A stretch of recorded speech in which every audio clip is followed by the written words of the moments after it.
My name is Thomas. I worked with my hands for 4 decades, fixing what others broke, always arriving before everyone else and being the last to leave. But no maintenance manual prepared me for what I heard that day. I don't want to feed an extra mouth. The mouth was mine, and who said that? It was my own son. Have you ever stopped to think about the moment when you are no longer welcome in your own family's home? Not because of a fight or because I did something wrong, but just because I existed, for breathing and costly. It's strange, isn't it? How is it that we spend our whole lives building a home, and one day see ourselves as a burden inside it? If you've ever felt like you've given it your all, but you've been treated like a leftover, then this story is for you. Because I didn't raise my voice. I didn't make a scandal. I just heard, smiled, and I planned.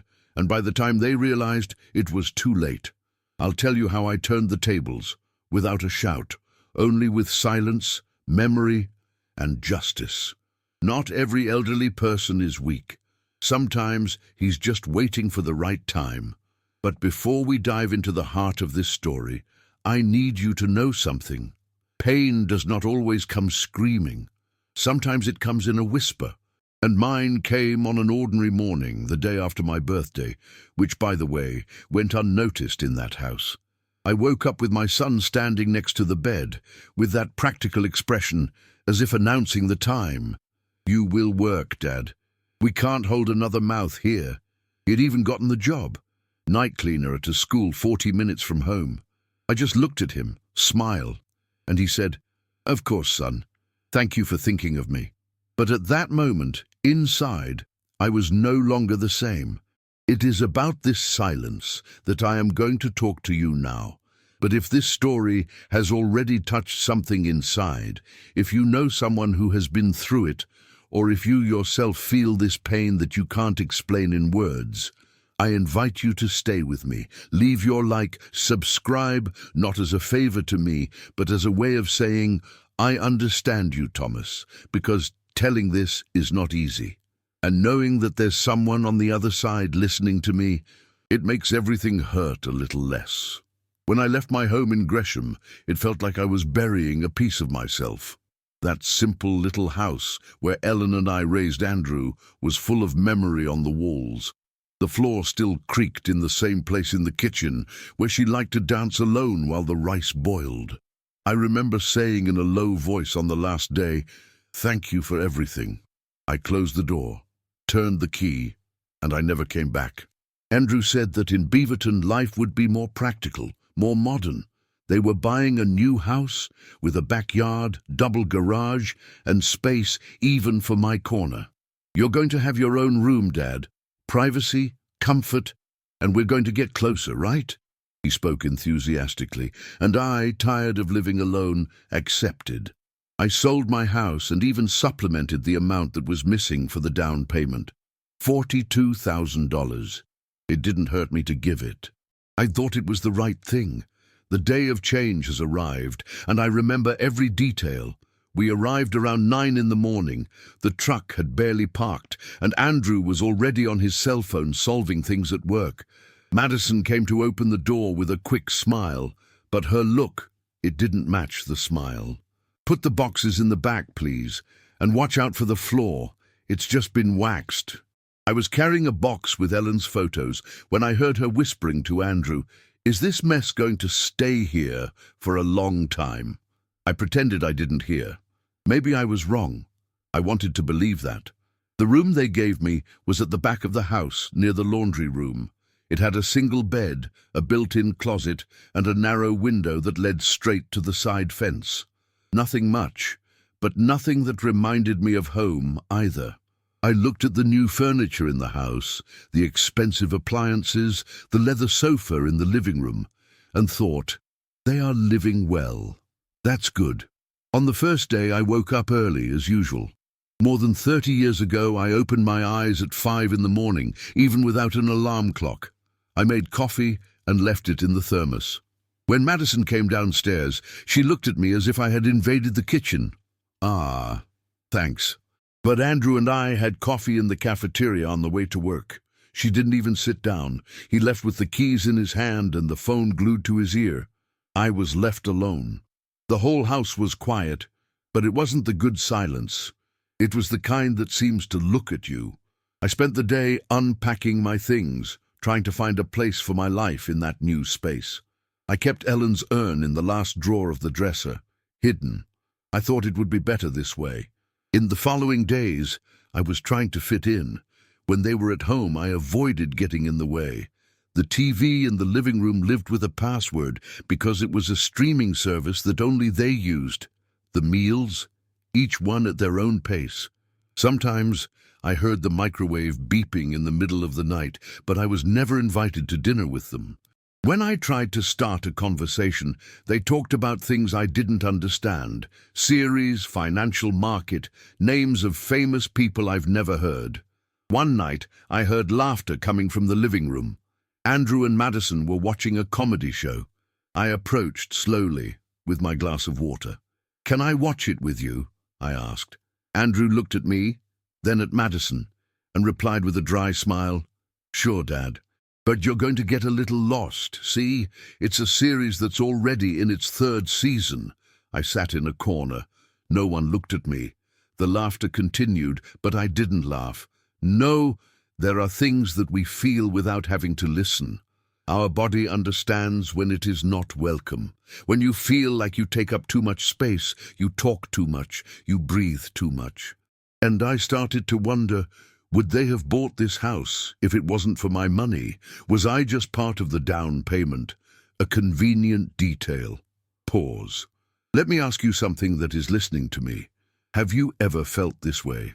As if he had done everything for someone, but suddenly he was treated as if he was just disturbing. If you've experienced something similar, comment below.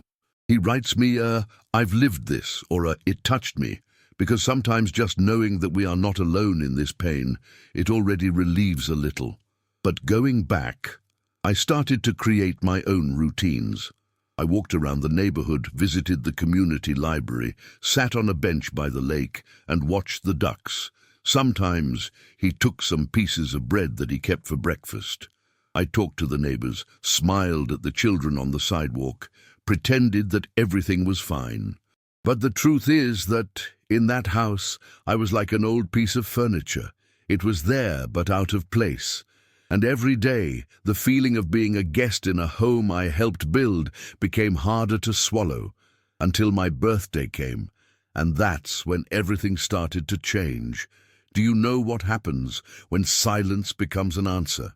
You begin to listen to what is inside you. And what I heard that day, it was louder than any congratulations they failed to give me. That Saturday I woke up with an idea in my chest, to make a special dinner to thank you. It was not an important date. No one asked me for anything, but I felt like it. I wanted to give back in some way for being there, for having a roof, for still being part of something, even if silent. That's what I knew how to do, take care of it with my hands, offer in the form of a plate what no longer fit into words. I went to the market early, bought the ingredients for my beef stew, the same one Ellen ordered when winter was tight. I spent hours in the kitchen, slowly stirring the sauce, tasting the spices, remembering the old times. The house smelled of good food, the kind that hugs without touching. I set the table calmly, as I did in the old Christmases. Clean towel, the best dishes, cutlery lined up. I even placed a candle in the center, more for memory than for effect. I left everything ready at 7 in the evening, and I waited. The clock passed 7:30, then 8. I texted Andrew, "Dinner ready. I did it with love. I wait for you." He replied only at 8:40. "Let's eat out with some friends, don't expect us." Is that it? 4 lines that overturned my entire will. Madison didn't even respond.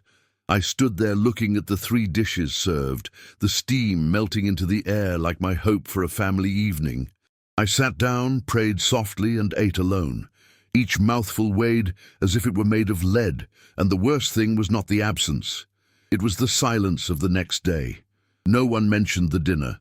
No "sorry, Dad," no "smelled good." Nothing. It was as if it had not happened, as if I hadn't happened myself. Sometimes the worst loneliness is when you are surrounded by people and even then no one sees you. And I began to understand. In that house, my presence was not a blessing. It was tolerance. It was uncomfortable. It was just another thing they had to deal with. But what they didn't know is that every injustice has its price, and mine was already being calculated. Have you ever felt that? That contempt has a flavor. For that night it tasted like cold meat with wilted potatoes. But anyone who thinks I cried is wrong. I didn't cry. I just closed my eyes, and I began to remember. And it was in this remembrance that something awoke. Because while they thought they were erasing me, I began right there to write the story that would remember who I was. And when I finished washing the dishes, with my hands still wet, I looked at myself in the reflection of the window and thought, do they really think they will get away with this? That morning, I woke up before the sun, as always. I sat on the edge of the bed, put on my slippers slowly, and stared through the bedroom window, the one that only let me see the side of the wooden fence. I took a deep breath. It was my birthday. 69 years, the first since I retired, the first without Ellen by my side. I remember how she always woke up before me that day just to make pancakes with berry syrup. Today you don't get up to work, you get up to be celebrated, she said, all excited. But now there was only silence. I went down to the kitchen. I prepared my coffee, arranged the table as if someone was going to show up, but no one showed up. At 7:20, I heard footsteps in the hallway. Andrew rushed in, grabbing his keys, fixing his tie. "Good morning, son," I said. He replied a good mumble, without looking in my direction. It passed me by as if I were part of the closet. He left, slamming the door.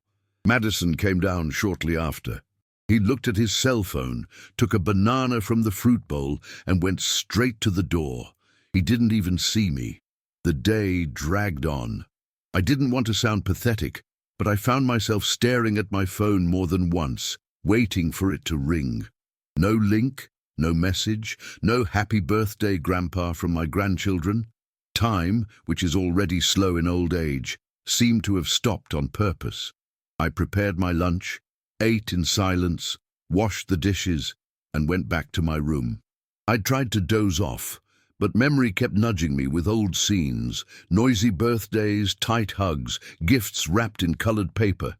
Now I was just another old man in a house that wasn't mine. At night, I heard voices in the room. They were ordering pizza through the app. Laughter, jokes, the sound of loud TV. They didn't call me. They didn't even knock on the door. The smell of pizza invaded my room, and with it, a bitter taste of absence. I waited a while, trying not to sound like an emotional beggar, but hunger spoke louder. I went out to get a glass of water. Andrew saw me passing by and blurted out with his mouth full, "Oh, Dad, I forgot that today was your day. Congratulations there, okay?" And he kept chewing as if he had given me the world. I just shook my head. "Thank you." I went back to the room slowly. I closed the door without making a sound. I sat on the bed and stayed there, without moving a muscle. The meatloaf I used to get on that date was now replaced by a phrase thrown into the air. I didn't want to party. I didn't want gifts. I just wanted to be remembered. I just wish it didn't hurt so much. At that moment, I understood that something had changed. It was no longer about adapting or giving time. It was about accepting that they saw me as a past, as too heavy a baggage to keep carrying. But what they didn't know, the past also has hands. And these hands know exactly where to touch when they decide to act. What about you? Have you ever felt forgotten by those who should remember you the most? Because that day, I discovered that forgetting them would be the key to my memory. And the next day, my son would wake me up with a phrase I would never forget. A phrase that would open a new chapter, not of my pain, but of my justice. Want to know what he told me? Get ready, because that's where everything started to turn. The conversation took place on a cloudy morning, one of those in which the sky seems to be carrying the same weight that we carry inside. I had just washed my coffee mug and was going to put it away when Andrew called me into the kitchen. "Dad, sit here for a minute." Madison was already there, arms crossed, leaning against the sink, as if waiting for an exam result. I sat down slowly. I looked into my son's eyes and waited. He cleared his throat, ran his hand over the back of his head and began, "We need to have a serious conversation." Madison didn't even look at me. He stood there, chewing every word with his eyes. "Dad, we don't want to be unthankful, but the situation has tightened. The energy bill has gone up, the market is expensive, and, well, you can't keep someone here without helping with expenses." I remained silent. He swallowed. "I got you a job, cleaning at a night school in Tigard. It's easy, 3 hours a night. That way you help a little." I leaned my back against the chair and took a deep breath. Not tired, of containment, because at that moment my chest seemed too small to fit the shame that wasn't mine. They looked at me expecting a reaction, maybe a thank you, maybe an apology, but I just said, "Sure, son, thank you for thinking of me." And he smiles. But inside, something has changed. It was as if the ground had turned to dust, and I had learned to walk on air. I saw in his eyes that he was relieved by my answer, but what he didn't see, that's what lit up behind my smile. There, at that moment, it was no longer the silent father who was sitting at the table. He was a man who had already lost what he loved most in life, and so he was no longer afraid of losing the rest. Because those who have already lost true love do not fear contempt. And at that moment, I realized they were not inviting me to participate in their lives. They were pushing me out. In a janitor's uniform and a 10-night-1 morning shift, I went back to my room without saying anything else. I sat on the edge of the bed and looked at my hands. The same ones who have already built houses, repaired engines, held my son when he still fit in my arms. Now they were going to hold a mop in an empty school to help with expenses. But do you know what really hurt? It wasn't the work itself. I've been everything, including a cleaner. I'm not ashamed of work. What hurt was the shape. It was the way. It was the tone of voice. It was the non-look. It was the fact that they called me to that conversation as if I were a burden that needed to be resolved. I'm here opening my heart, telling my story with truth. So if you're listening, if any of this makes sense to you, leave a like on this video and subscribe to the channel. This is not just venting, it is life lived, and I still have a lot to tell you. Because what no one in that kitchen knew, it was that while they were planning my submission, I was already planning something else. And it wasn't revenge, it was justice, silent, need, irreversible. Now answer me one thing. Do you think they were prepared for what would come next? Because I had already decided. And the first piece of that domino was going to fall sooner than they imagined. That night, the house was lit only by the lights in the kitchen and the cold glow of the television in the living room. The table was set, as always.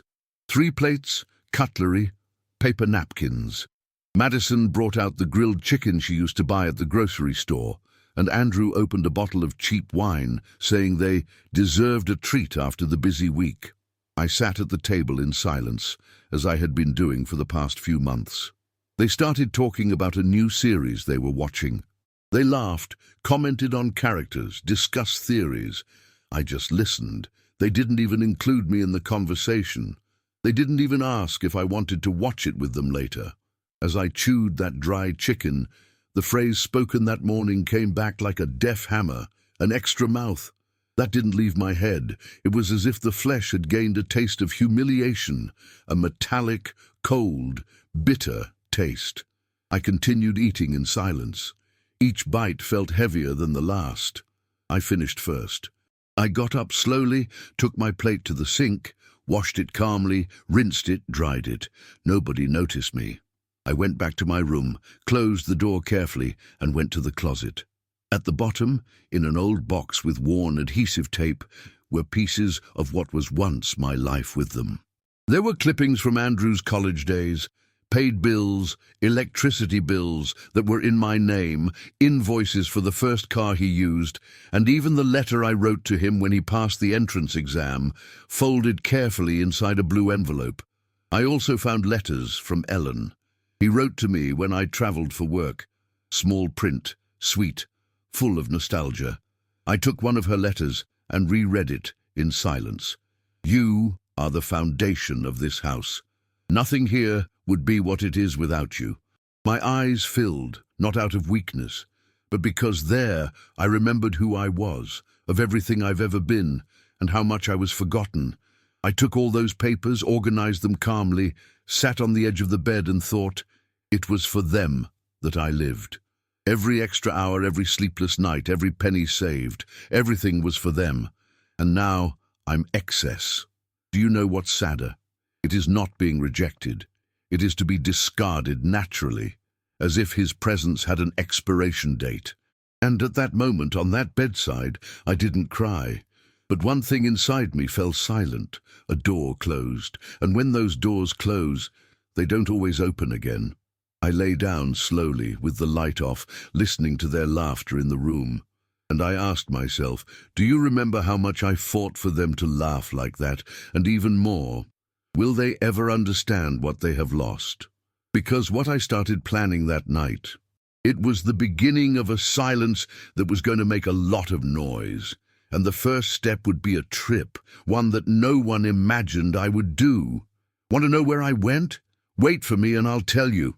I stood there, sitting on the floor of the room, with that box open in front of me, as if it were a trunk full of pieces of who I once was. And each paper, each yellowed receipt, each old letter had a different weight on my chest. I took an envelope that I recognized right away. It was the receipt of the last payment I made at Andrews College. I remember that time as if it were happening now. 2 whole years working overtime, coming home with my hands hurting, my eyes burning, and Ellen waiting for me with a glass of water and that smile that healed me inside. She said, "We do it for him, Thomas. He's going to have the life we didn't have." And I believed it. Each double shift was a promise. Each fatigue was a bet on my son's future. And when he graduated, I cried in the back of the auditorium. But I cried in secret. I didn't want to disturb his photo with the class. Then came the wedding. Oh, marriage. I remember sitting down with the bank manager to find out how much I could get out of my supplementary retirement without being in the red. I paid almost everything. The flowers, the buffet, the lounge in Lake Oswego, even the suit he wore I bought. And yet, 2 days before the wedding, I heard Madison saying to her mother, "It could be better, right? Marriage as simple as that." But that's what happens when no one helps properly. Nobody helps properly. I paid more than 70%. I kept quiet, not out of weakness, but not to embarrass my son. The memories were passing like a beaten movie. I remembered the nights when Andrew would go out to parties as a teenager, and I would sit on the couch until I heard the door open. 2 in the morning, 3 in the morning, it didn't matter. I didn't sleep until he entered. Ellen said, "He's growing up, Thomas. Trust me." And I trusted it. But my father's heart, this one never rested. There was the day when Madison called crying because her credit card had been maxed out. I didn't think twice. I sold my car. An old model, but one that I liked. I sold and resolved the debt. She didn't even thank me. I just said, "I thought it was more." Oh, and I kept these memories like someone who keeps a wound in a medicine box. Everything quiet, everything inside. And there, sitting on the carpet of that room that was not mine, with the dim light of the lamp illuminating me only halfway, I saw something clear as I had never seen before. I was flawed, and they stepped on me. And look, there's a phrase that crossed me right in the middle of this thought, and I need to tell you now, because maybe it will make you stay here with me until the end of this story. Sometimes, when we find out how much we were ignored, that's exactly when our strength wakes up. And that's exactly what happened to me. I kept fiddling with the box until I found a blue folder. When I opened it, My fingers trembled a little. It was a document that Andrew and Madison never knew existed. Never. And when I saw that, I felt a strange calm, as if finally something inside me had fallen into place. I took a deep breath. The silence of the room seemed to wait for my reaction, and I just thought, they have no idea what that means, but they will find out. I closed the briefcase carefully, like someone who keeps a gun that he doesn't intend to shoot, but who knows exactly when to show it. And as I put everything back in the box, a certainty formed inside me, as clear as the cold wind that passed through the window gap. Nothing would be the same as before, because in that box there were more than memories. He had ammunition, there was truth, and I had a past that, if I wanted to, changed the future of everyone in that house. Now, let me ask you something. Do you think they were prepared to find out who I really was? Because, my friend, the first clue of this appeared the next day, on a trip I took without telling anyone. The next morning, I woke up with a different mind. It was not sadness, nor anger. It was a kind of firmness I hadn't felt since I was in my early 40s, when I decided I was going to secure my son's future at all costs. I got up slowly, got dressed, and left without making a sound. The house was still sleeping, but inside me, something had awakened for good. I took the bus to the bank, sat down in front of the manager, a nice lady named Rachel, and asked for full access to my personal account. She typed my name, opened the file, and turned the screen to me. There were all the investments I made over 25 years. Funds that I kept separate, old stocks that grew quietly, investments that I renewed alone, without telling anyone. It was money that didn't make noise. Money that Andrew and Madison didn't even know existed. Money that gave me something they thought they had taken from me: choice, independence, dignity. I looked at those numbers as if rediscovering a part of themselves. Rachel even commented, "You've built good security here." I just smiled. If she knew. I got off the bench and walked to a payphone near the park. I called an old friend, the lawyer, who helped me when Ellen got sick. "Mark, it's Thomas. I need to talk, but it has to be in person, and you have to be discreet." He set up a time for the next afternoon there in Bend. He said he would prepare everything. I grabbed a coffee at a drive-thru and sat for a while on the bench in front of the market, watching life go by. It was strange. After so many years of being treated as a burden, realizing that I still had so much power standing there, in the silence of my own history. Before returning home, I made one last stop. I went to the school where Andrew said I would work as a night cleaner. A secondary one in Tigard, large, with wide windows and long corridors.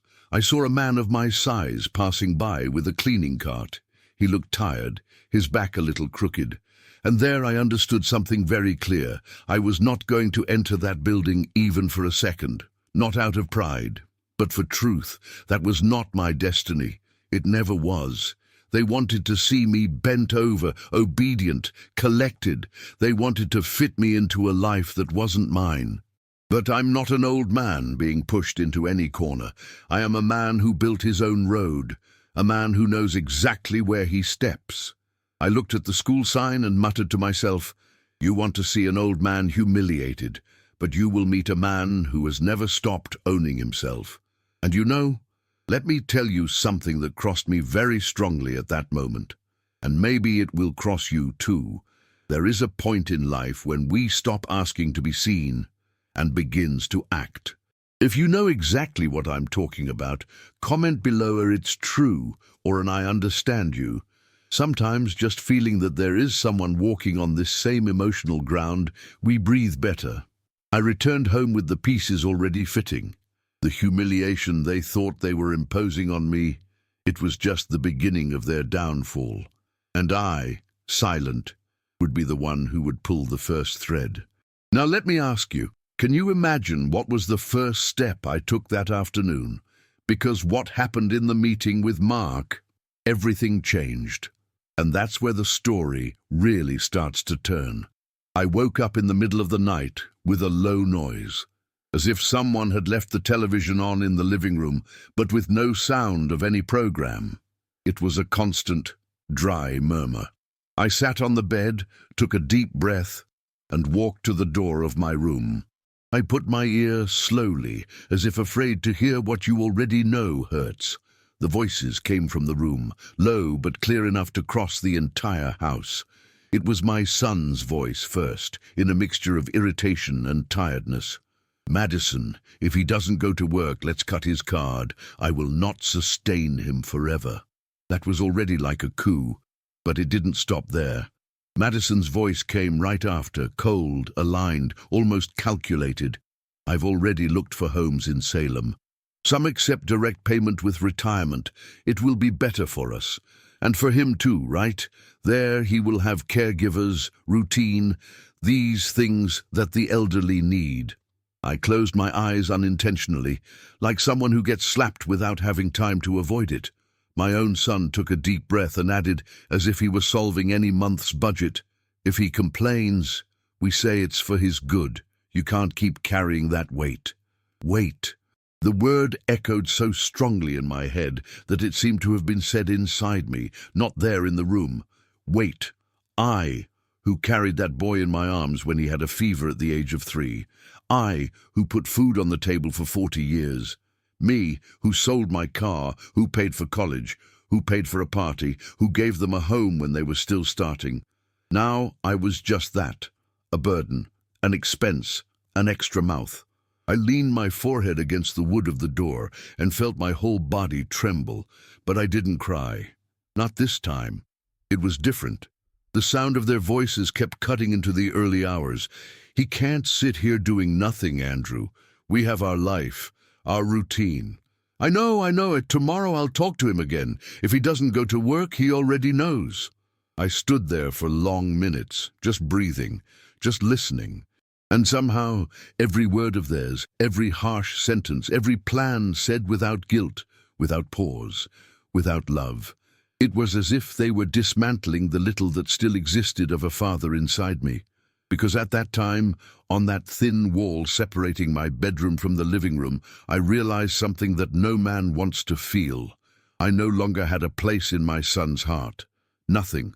The father I was died there, among those cold phrases. But there is something that happens when a man dies inside and is reborn at the same time. He becomes whole in a new way. Stay firm. I returned to my bed slowly, sitting in the darkness, listening to the air going in and out of my lungs as if it was the only certainty I had left. And something inside me reorganized, like an old mechanism finally working again after a long time of stoppage. I felt a strange peace. Not the peace of forgiveness, the peace of decision. The peace of those who have already accepted that they have lost what they had, and therefore now have nothing more to fear. I lay down slowly, looking at the ceiling, and thought of Ellen. I thought about what she would say if she were there with me. Maybe she would hold my hand and say, "Enough is enough, Thomas." And at that moment I knew it was time to act, not out of revenge, not out of hatred, but for justice, for dignity, for the man I was before I became a father, for the man I still was, even if my son couldn't see. I closed my eyes and let the silence complete what was missing, because deep down I knew that night was not just another sad moment in my life. It was the beginning. It was the exact point where the story would turn. And little did Andrew know, little did Madison know, that the next day, even before the coffee cooled down, the first step of my plan would already be in motion. They thought they were discarding me. But were they prepared to find out what a wounded and silent man is capable of doing? I hit the road before sunrise, with a small suitcase and a decided silence inside my chest. I didn't leave a note. I didn't leave a notice. I just closed the door slowly, as if keeping a secret. I drove for hours to the Portland terminal, took an interstate bus, and headed north to Seattle. Each mile traveled seemed to wash away some of the emotional dust that my son's house had put on me. As I descended into the city, the cold morning air hit my face, and I felt something I hadn't felt in a long time. Purpose. I walked to the little cafe near Lake Union, the same one Paul and I frequented when we were young and dreamed of a life we didn't even know we were going to have. He was there, in the corner, in a blue suit, grey hair, the posture of someone who carries the weight of being CEO of a large company, but his eyes were the same as the boy who shared field food with me on a foggy night in Alaska. Thomas. My God, how long? He stood up, hugged me tightly, as if he remembered exactly who I was, something that few still did. We sat down, ordered coffee, and I went straight to the point. I told him everything. Without flowering, without increasing, without hiding. I talked about Madison, the inflated receipts, the folders with strange names on the computer, the duplicate spreadsheets, the emails talking about consultancies that never existed. I told him how I discovered that by chance, how I started to put together file by file, print by print, without saying a word to anyone. Paul leaned against the back of his chair, crossed his arms, and listened to me as if he were putting together a puzzle.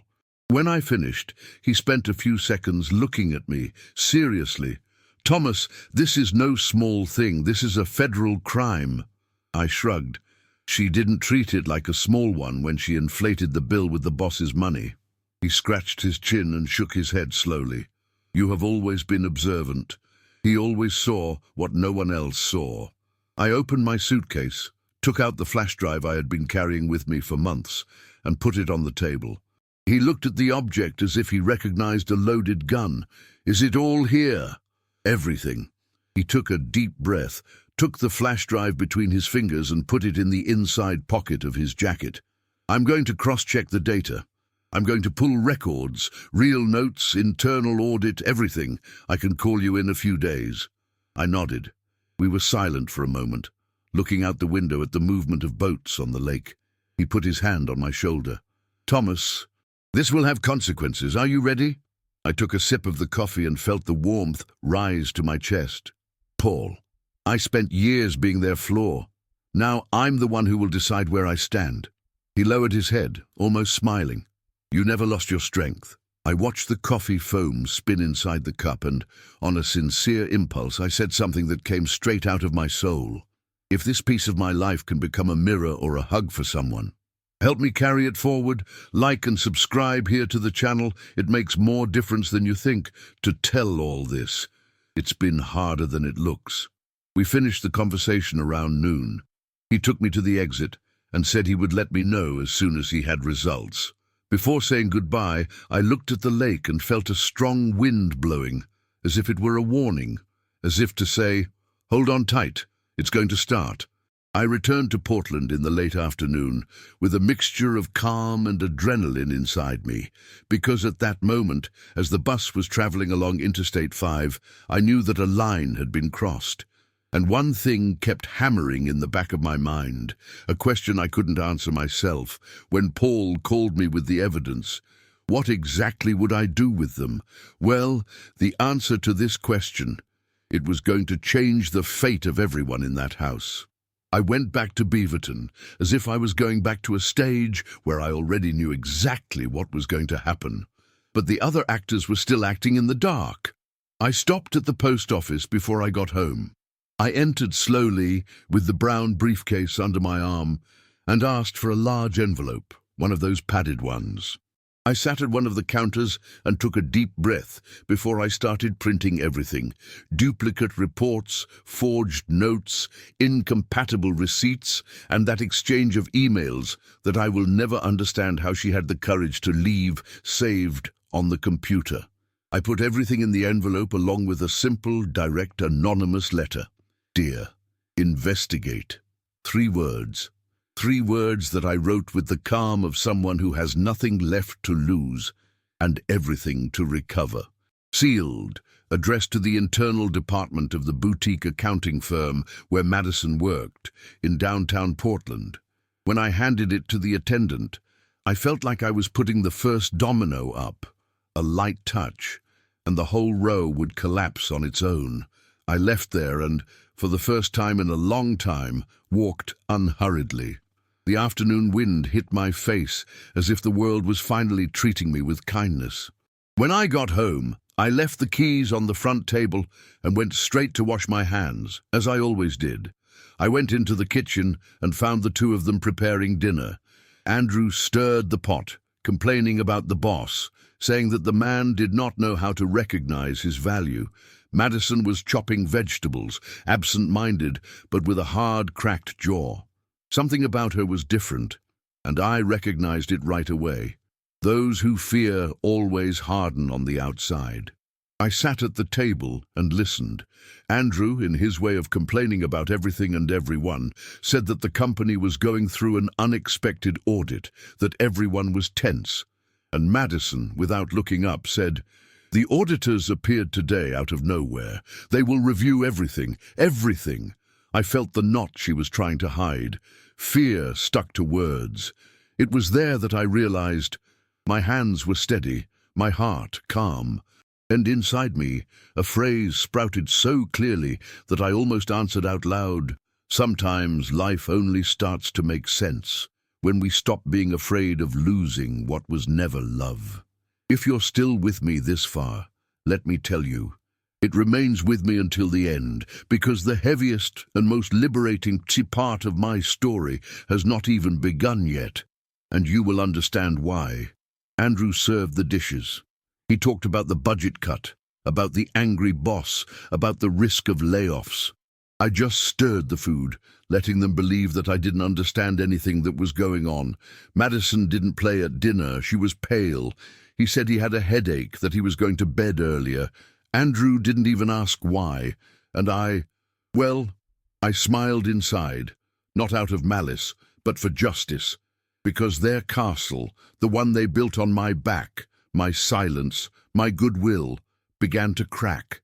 And the only thing I did, he stopped holding the walls. Night fell early, and the house was in a strange, uncomfortable silence, as if something invisible was moving around the corners. And that's why I tell you, when the first piece falls, the rest comes behind, the way it has to come.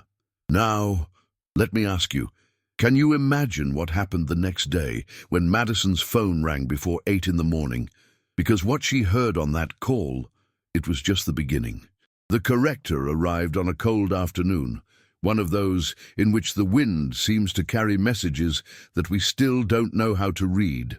I'd known him since the days I'd bought my house in Gresham, before I sold it to help Andrew and Madison with its entry into Beaverton. A serious, competent man, and above all, discreet. He shook my hand as if meeting an old friend. "Thomas, it's been a while. What can I do for you?" I motioned for him to come in and took him outside. He walked slowly, observing every corner, every detail of the house that I had helped so much to raise, although there was no painting there that told it. We talked for a few minutes, and only then did he ask, "Are you thinking of moving?" I took a deep breath. At that moment, the answer that came out of me seemed to have come from a very old, very intimate place. Maybe it's time. He took the clipboard, made some notes, and then said a sentence that I didn't expect to hear. "You know you have rights to this house, don't you? It is stated here that you are a guarantor, and part of the initial investment was registered in your name." It was true, I knew it, but he had left that clause asleep like someone who keeps an unlit match in his pocket. It can turn into fire at any moment. The broker continued, "If you want, Thomas, you can call your share. It is not simple, but it is possible, and depending on what he wants, he can totally change the control of the property." I stared at the garden, the one I had tended to myself for months, while Andrew said he didn't have time and Madison said he wasn't interested. The broker watched me with the care of someone who knows he is touching on a sensitive subject. "I haven't made my decision yet," I replied, "but I'm considering leaving. Sometimes leaving home is the best way to get back into your own hands." He nodded, saying he would send me the full report by the end of the week. When he left, I stood in the living room for a while, just listening to the clock on the wall. Each tick seemed to push me a little further to the reality I had been postponing. And as I stood there, I realized how certain memories have the power to cross decades and still hurt as if they were recent. Memories of Ellen calling me to dinner, from little Andrew running in the backyard, from our table full of stories. There are memories that we don't forget, even when the world tries to take them away from us. If any memory inside your chest has ever marked you like this, or if you've ever lived or seen something similar to my situation, share it in the comments. Sometimes sharing a memory is what helps it not weigh so much. When Andrew arrived at night, I noticed something in his eyes. A restlessness, a suspicion. He noticed the broker's business card on the table. "Dad, who is this here?" he asked, trying to hide his concern. I turned around slowly. "Someone who can help me decide my future." He stared at me, motionless. A man who always believed he had the reins, discovering that he might never really have them. I continued to prepare my tea as if the night was just like any other. But inside me, I knew that simple visit had planted enormous fear in my son.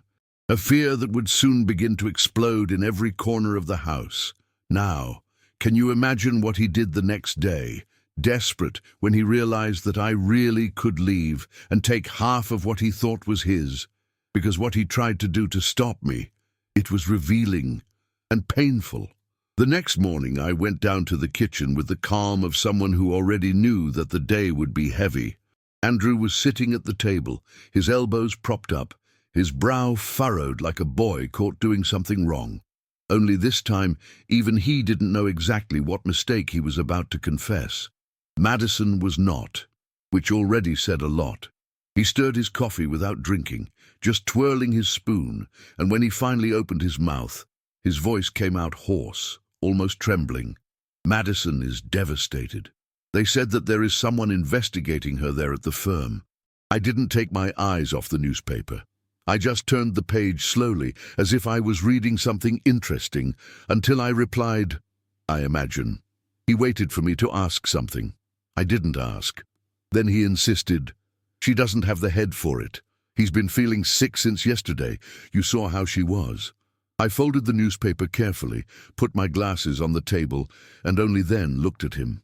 "Andrew, what if it's true?" The spoon fell from his hand and hit the saucer, making a dry sound. "What do you mean, truth?"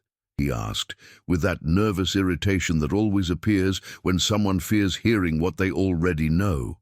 "What if," I continued, "someone close to you? Isn't it as honest as it seems?" He widened his eyes. "Dad, you don't know what you're talking about. Madison would never do anything wrong."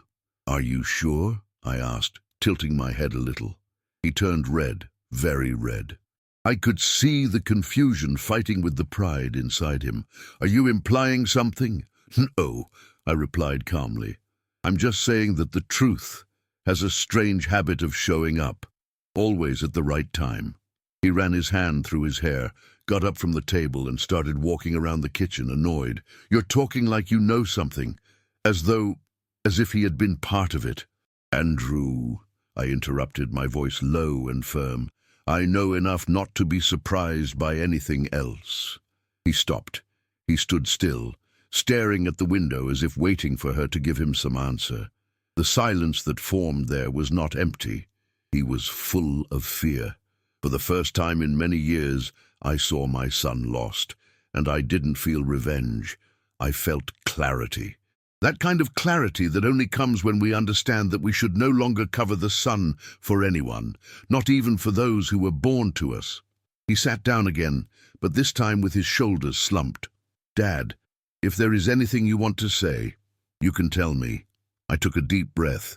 "It's not always what we mean, son. Sometimes it's what we need to learn to see." He squinted his eyes, annoyed. "Dad, I'm trying to understand. And you will understand at the right time." Andrew got up again, picked up his backpack, slammed the door harder than he intended, and before leaving muttered, "I don't know what's going on, but I'll find out." I stayed in the kitchen for a few minutes, staring at his still hot cup. His hand trembled as he grasped the handle. Mine is not. And there I felt that the game, the one they thought they were winning, had just turned around for good. "Now, let me ask you, What do you think happens when someone desperate starts looking for answers in the wrong place? Because that's exactly what Andrew did that afternoon. And what he found was nowhere near what he expected. Madison entered the house as if carrying a ghost attached to her back. I was sitting in the armchair, reading the newspaper, when I heard the door slam slowly. It was not the usual way for her to enter. She always made noise, always came talking loudly, always complained about something. But that day, nothing. Just the slow sound of footsteps dragging across the floor. When I looked up, I saw that she was holding a brown envelope, one of those that never arrive with good news. Her face was pale, almost grey. His hands trembled. Andrew came close behind, not understanding what was happening. "What is this?" he asked, trying to get the envelope. She stepped back, clutching the paper to her chest as if it were a sentence. And it was. "I've been suspended," she whispered, "suspended until the end of the investigation." The silence that formed in the room was so heavy that it seemed as if the whole house was holding its breath. Andrew ripped the envelope out of her hands and tore the side with his nervous fingers. He read the first few lines aloud, but soon his voice failed. "Accounting fraud, misuse of the corporate card, handling of tax documents." The glass that was in his hand slipped, fell to the ground and shattered, scattering glass everywhere. He didn't notice. I noticed. The truth always cuts off pride first. Madison began to cry, an almost childlike cry, curled up on the couch like someone who had finally been caught in her own wake. Andrew, desperate, screamed, pacing from one corner of the room to the other like a cornered animal. "This is persecution. This is a setup. Who would do that to you? Who?" I just watched them, calm, invisible, as I always was for them. Madison tried to speak between sobs. "They have copies of everything, even emails that I deleted." Andrew exploded. "Someone's doing this on purpose. Someone has infiltrated the company. That doesn't make sense." I folded the newspaper slowly and stood up. I left the newspaper on the table as if closing a chapter. "If you need to talk," I said, my voice quiet as if offering a glass of water, "I'll be in my room." And I went upstairs, feeling the weight of their eyes on my back. In the bedroom, I sat on the edge of the bed and stood there, listening to the muffled screams downstairs. Andrew kicking something, Madison repeating, "I didn't know they were looking. I didn't know." The noise of a marriage cracking, of a comfortable life discovering that it had no foundation. Around 10 in the evening, someone knocked on my door. 3 short, unsafe beats. "Dad, can I come in?" I recognized the voice. Andrew opened it just a little, enough to stick his head in. His eyes were red, filled with mixed fear and anger. "Dad, you know something. Tell me the truth. Someone did this to my wife." I stared at him. For a moment, I almost saw the boy sleeping in the back seat of the car after a baseball game. But that passed quickly.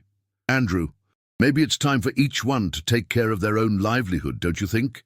He blinked, not understanding. "What do you mean?" "I want to tell you exactly what you told me. Remember? You can't keep an extra mouth here." Maybe now you understand the weight of those words. His face turned pale at the time. He took a deep breath, trying to control the explosion that was rising through his body. "Dad, that's not right." "Right. This is cruel." I just replied, "Cruel is to plant neglect and reap surprise for it." He stood in the doorway, not knowing whether to enter or leave. He chose to leave. He closed the door slowly, as if he feared she would slap him back. And I sat there, looking at the pair of shoes in the corner of the room. Simple, silent shoes, shoes of a man they thought they knew, but they never really met. And now, as I lay down, a question was forming in my mind, a question that I knew would soon be answered. What would Andrew do when he discovered that all this was just the first wave? Because the tide that came after, it would take far more than they were prepared to lose. I woke up early that day, even before the sun showed up, but not because I had an appointment. I woke up because the silence inside me was finally aligned with the silence of the house. I sat on the edge of the bed, wrapped my feet in my slippers, and stayed there for a moment, looking at the clock as if looking at an old wound. It was 5:47 in the morning. The time when, according to Andrew, I should be arriving on my first day of work as a cleaner. I got up, but not to prepare. I went to the kitchen, made a coffee the way I like it, strong, bitter, sincere, and sat on the porch, watching the sky slowly brighten. The cup warmed my hands, and I thought, 40 years rising early for them. Today I get up early for myself. As I breathed in the cold morning air, I left my phone indoors, far away. I knew he would play. I knew that there would be demands, anger, maybe even threats. But for the first time in a long time, I didn't owe anyone an explanation. When the light grew brighter, I picked up my book, an old volume of stories Ellen and I read together on Sunday afternoons, and sat down on the park bench. It was a simple place, but mine. There, each page seemed to give me back something I had forgotten to carry: peace. Around 9, I heard the phone ring inside the house. First once, then another, then 5 times in a row. It was Andrew, of course. I kept reading. Around 10, the phone in the room rang, the one that almost never rings. I let it play. When I finally decided to enter, the device was muted, but flashing with a message on the desk. I pressed the button. The supervisor's voice, irritated, said, "Mr. Thomas did not appear, without warning. His son guaranteed his presence. This is unacceptable." I hung up before it was over. I went back to the garden. The sun was already starting to warm the bank, and I let this warmth reach my skin as a kind of belated blessing. Around 11, I heard Andrew's car pulling into the garage like an angry animal, the engine roaring, the door slamming. He came walking quickly down the side corridor until he found me in the garden, and there I was, legs crossed, glasses on the tip of my nose, reading a chapter on courage. He stood before me, not knowing whether to scream or fall to his knees. "Dad, you missed your first day." I closed the book slowly, marking the page with my finger, and looked at him as someone who looks at his own son for the first time, but clearly. "Yes," I replied. "I think I was late. About 40 years. He widened his eyes, not believing the posture I had. It was not arrogance, it was freedom. "Do you know what you did to me? My boss massacred me. You embarrassed me." "Andrew," I said, getting up slowly, unhurriedly. The shame didn't come from me. He brought his face closer to mine, pointing his finger ready to explode. "That's when I did something I never did, neither when he was a child, nor when he was a teenager, nor as an adult." I raised my hand very slowly, as if putting a glass boundary between two people, and said firmly, "With me, you don't scream. Do you want to scream? Shout out to the world. Yell at whoever you want. But with the one who gave you life, not anymore." He froze. I had never seen myself like that. Maybe you've never really seen me. The silence that followed was so strong that even the birds stopped singing for a moment. Andrew took a step back. He seemed lost. It seemed small. And for the first time since I entered that house, he was the one who felt that he was occupying a space that was not his to command. I took a deep breath and added, "I've lived for you my whole life. I worked for you. I gave up everything for you. Now, I work for myself." He tried to say something, but his voice failed. He just stared at me as if he were seeing a stranger. "There are things that we live and keep," I murmured, looking at the book still in my hand. "But maybe by telling, we will help another heart to breathe. So, if this story is speaking to you, enjoy this video and subscribe. Let's make it reach those who need to hear that it's never too late to get up." Andrew took a deep breath and turned his back, entering the house without saying anything else. I watched him walk away, knowing that something had changed. Something big. Because that day, that very minute, he realized that he no longer had control over me, and I realized that I still had a lot to do before this story came to an end. Now, let me tell you something. Can you imagine what Andrew discovered that very afternoon when he opened the computer and saw what I had really left behind? Because that That was the straw he never thought he would face. The next day, I woke up with such clarity that it seemed like light entering through the cracks of the soul. I knew exactly what I needed to do, and it wasn't out of revenge. It was for truth. End of story. Out of respect. Mine, which they had forgotten. I took a warm shower, put on my oldest shirt, the light blue one that Ellen said made me look like a dignified man, and took the bus to downtown Portland. The building where Andrew worked was tall, modern, full of glass reflecting the cloudy sky, a building that I helped to exist, even if he had never stopped to think about it. I entered through the revolving door, with slow but steady steps. The receptionist, a young, polite girl, smiled with the automatic sympathy of someone who receives dozens of people an hour. "Good morning, sir. Can I help?" "Yes, you can, dear. I would like to speak to Mr. Matthew Langston." She blinked, surprised, and glanced quickly at the computer. "The CEO? Himself?" She seemed ready to hand me a visitor's card and a polite apology, but before she did, she added, "Your name, please?" "Thomas." She started typing, and then stopped. Her eyes widened a little. "The posture has changed." "Just a moment, Mr. Thomas." She picked up the phone, spoke softly, and in less than 20 seconds, the glass door behind her unlocked with a beep. "Mr. Langston asked you to go straight up, the elevator in the background." I thanked him and walked around the room as if I were stepping into a past that only I remembered. When the elevator opened on the top floor, the man was there, standing at the door of his own office, waiting for me.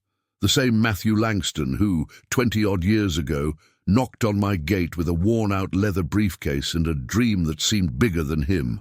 Today, he has an expensive suit, grey hair on the sides, the posture of someone who has learned to dominate rooms. But when he saw me, he smiled like a son meeting an old teacher. "Thomas," he said, opening his arms, and he hugged me, tightly, sincerely. It led me inside. His office was large, overlooking the Willamette.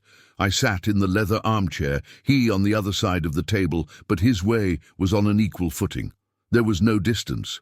"Why did it take you so long to come see me?" he asked. "Life stuff, Matt. We talked about the early years of the company, when I was one of the few who believed in the project. About the loan I gave, interest-free, when he almost gave up. About the night he promised that if everything went well, he would never forget my name. And he didn't forget. At one point, he leaned forward. "Thomas, if you need anything, I want to help." I just smiled. "Thank you, Matt. I came just to visit. And to remind myself that there are still people who honor their word."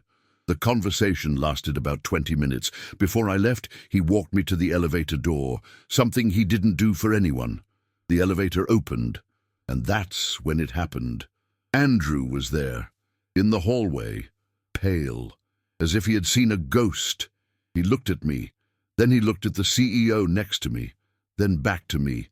"Dad, what are you doing here?"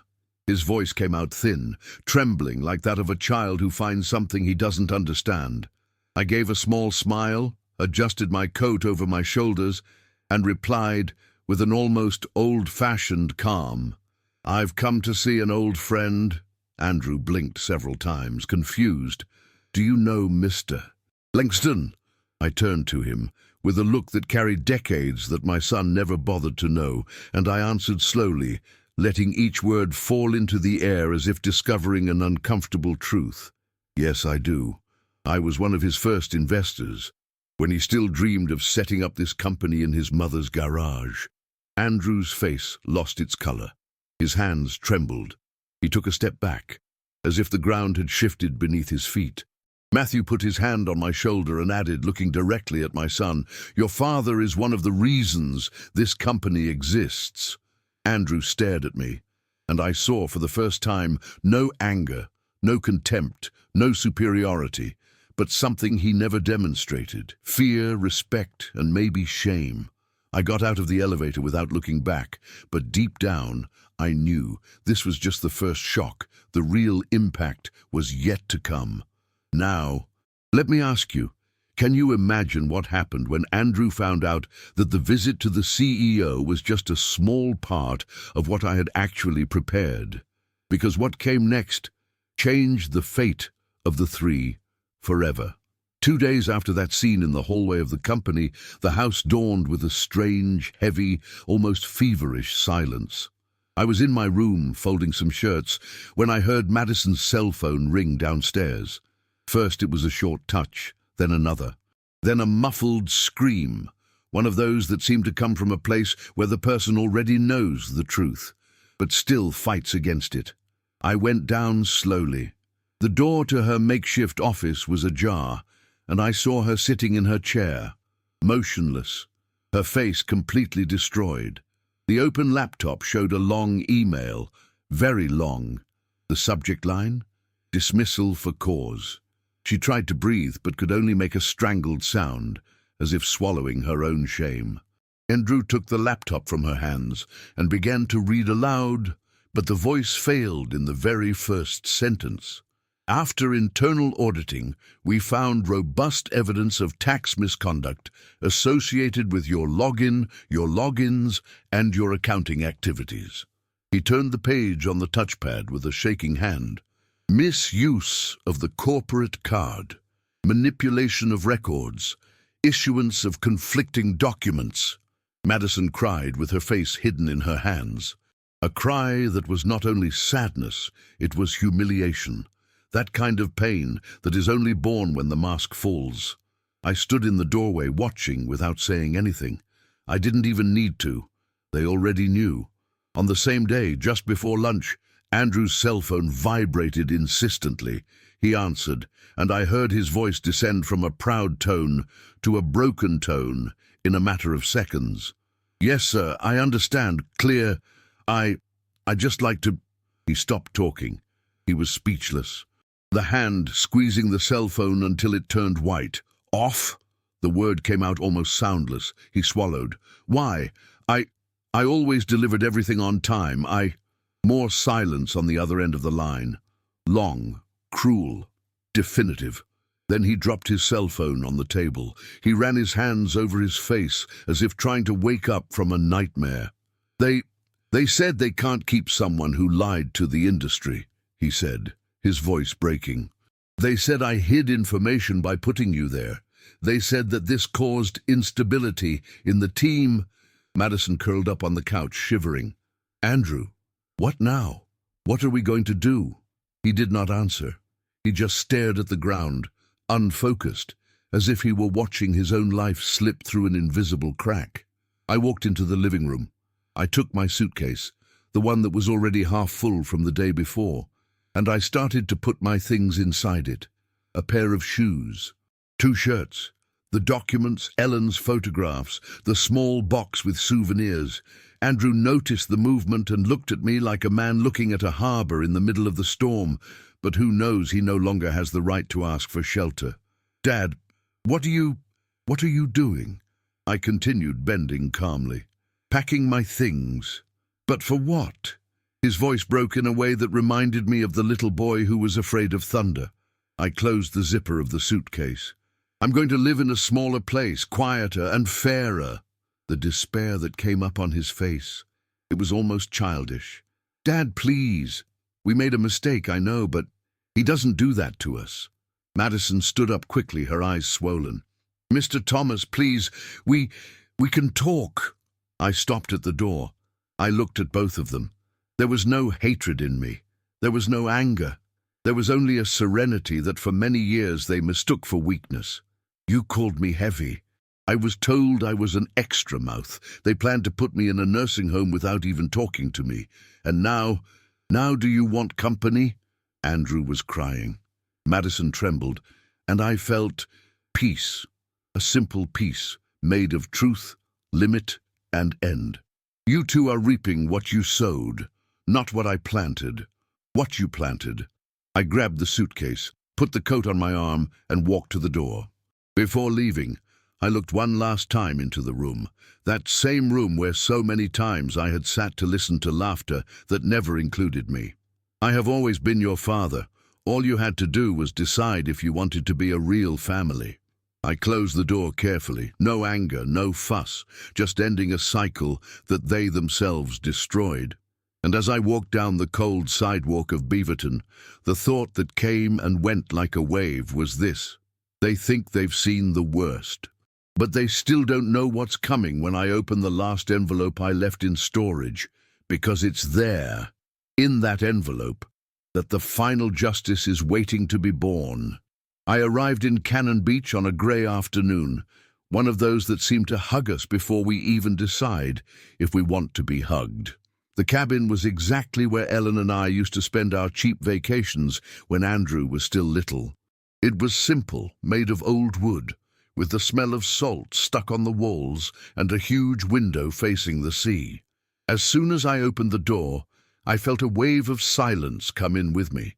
But it wasn't the painful silence of Andrew's house. It was another type.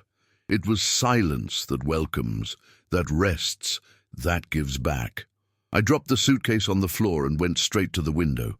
The sea was rough, breaking into big, thick waves, as if there was a lot to say too. I sat in the old armchair, the one Ellen loved because she said she hugged the back, and I stayed there just breathing, just existing.